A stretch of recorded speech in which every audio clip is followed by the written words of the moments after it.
Hey guys, welcome back to TechMan. Today, let me show you how to refer a friend on Testerup. Want to refer a friend on Tester? Here's how to do it. You can do this either on the website or through the app. First, make sure you're logged into your Tester account so everything goes smoothly. On the app, tap the triple bar icon in the top right corner, then select Refer a Friend.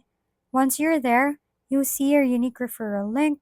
Copy it and send it to your friend through any messaging app.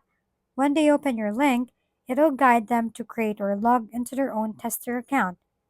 Just remember, for the referral to count, your friend must be a brand new user and must sign up on your specific link. Once they complete a task or earning activity, you'll both receive the referral reward. It's a simple way to grow your tester community and earn together, so start sharing your link today. If we've been helpful, kindly give us a thumbs up and don't forget to hit the subscribe and bell button for more contents. For any questions and suggestions, comment down below.